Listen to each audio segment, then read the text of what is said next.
লেআউটের কাজ চলমান, কিভাবে লেআউট দিতে হয় একটা ফ্লোরে আজকে আমি আপনাদেরকে দেখাবো। প্রথমে আমি আপনাদেরকে ড্রয়িং দেখাবো। এটা হলো আমাদের ড্রয়িংয়ে দুইটা ইউনিট করা আছে। ইউনিটে প্রথমে দেখতে পাচ্ছেন স্টেয়ারের এই পাশে হলো আমাদের ইউনিট বি। আমরা ইউনিট বিটাতে লেআউট দিচ্ছি। আপনারা ড্রয়িংটা আগে দেখেন। প্রথমে আমরা আউটের গাঁথনিগুলো দিয়ে নেব। প্রথমে লেআউট দেওয়ার সময় দেখে আউট বরাবর গাঁথনি দিয়ে নেব। যদি নিচে কোনো গাঁথনি করা থাকে সেটার থেকে দেখা যায় শলে উঠাবো এবং আমরা ড্রয়িং ফোকাস করব। ফ্রন্ট সাইডে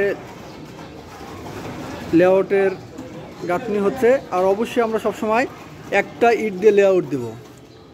আর কিভাবে দিতে হয় দেখেন। এখন আমাদের আউটের গাঁথনি দেওয়া শেষ। এখন আমরা ভিতরের লেআউটগুলো দিচ্ছি। ভিতর লেআউট শুরু করতে হলে অবশ্যই আমাকে কলাম ফোকাস করতে হবে। প্রথম থেকে আমরা শুরু করব যে এই পাশে আমাদের একটা আউটে কর্নারে কলাম আছে এবং ওই পাশে আমাদের একটা কর্নারে কলাম আছে। এই পাশে একটা কর্নারে কলাম এবং এই পাশে একটা কর্নারে কলাম। আর আমাদের এটা হলো আউট। এই পাশে দেখতে পাচ্ছেন আউট। আমরা আউটের গাঁথনিটা করে নিয়েছি। এখন আমাদের দুইটা বাথরুম টয়লেট আছে। এই পাশে একটা টয়লেট 6 ফিট বাই 4 ফিট। আর আমাদের মাঝখানে কিন্তু ডাক। আর এই যে কলামের পাশে আউট ফ্লাশ আমাদের গাঁথনি এবং আউট ফ্লাশের গাঁথনি। আর তারপরে আমাদের টয়লেট দুটা। প্রথমে আমরা এই আউট ফ্লাশ কলামের এবং এই আউট ফ্লাশে একটা সুতা নিচ্ছি। নেওয়ার পর আমাদের মাঝখানে কর্নারে একটা বারিন্দা এবং এই পাশে কর্নারে বারিন্দা। তারপর আমরা কি করছি দুটো বাথরুম।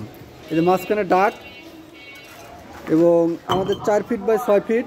আমরা বারিন্দা বাদ দিয়ে আমরা 4 ফিট পরে একটা সুতা নিছি এবং তারপর আমাদের 6 ফিট পরে একটা সুতা নিছি। মাঝখানে ডাগের মাঝখানে গাঁথনি পড়ছে। আর এই পাশে আমাদের 4 ফিট পরে আবারও আমরা একটা 6 ফিট পরে একটা সুতা নিছি। আর এদিকে 4 ফিট তো আমাদের টানানো আছে। কলামের আউট গাঁথনি আর কর্নারে বারিন্দা। সেমভাবে আমরা কি করছি দেখেন। এই আউটে একটা সুতা নিয়েছি এবং এই মাঝখানে আমরা রুমের পার্টিশন বের করছি। পার্টিশনটা কীভাবে বের করছি দেখেন। ডাগের মাঝখান থেকে আমাদের একটা গাঁথনি আছে।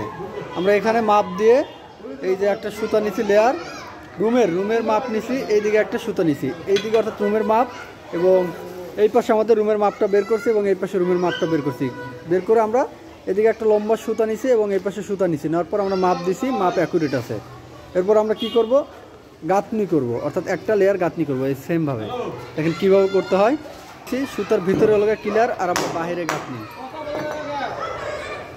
লেআউট দেওয়ার সময় অবশ্যই আমাদের ফ্লোরটা পরিষ্কার করে নিয়ে তারপর চিপিং করে তারপর আমরা গ্লাডিং দিয়ে তারপর এইভাবে আমরা একটা ইট বসিয়ে নেব।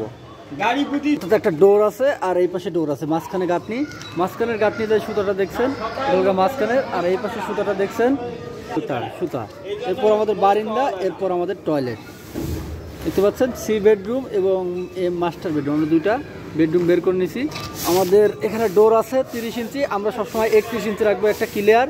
এখানে আমরা 31 ইঞ্চি ক্লিয়ার রাখবো। এখানে রুম আছে 12 ফিট 7 ইন্টু 10 ফিট 7, অর্থাৎ 12 ফিট 7 বাই 10 ফিট 7। এদিকে রুম আছে 11 ফিট বাই 10 ফিট 7। আমাদের দুইটা রুম এখানে দেওয়া আছে আর মাঝখানে পার্টিশন ওয়াল এবং দুইটা ডোর। রুম বের করছি কলাম থেকে। এই কলামের আউট থেকে ভিতর থেকে আমাদের এই পাশে একটা সুতা নিছি, অর্থাৎ 10 ফিট 7। এই পাশে 10 ফিট 7 আর এই পাশে আমাদের 12 ফিট 7 নিয়ে নিছি। আর এই পাশে আমাদের একটা কর্নারের রুম, বারিন্দা, বাথরুম। এটা আপনারা বুঝতে পারলেন লেআউট কীভাবে দিতে হয়। আর লেআউট দেওয়ার সময় অবশ্যই আমরা 1 বস্তা সিমেন্ট এবং 4 বস্তা বালু দেব দিয়ে আমরা, অর্থাৎ এটা হলো আমাদের রেশিও। আর এটা দিয়ে এই মিক্সারে বালু এবং সিমেন্ট মিক্সিং করে তারপর আমরা লেআউট দেবো।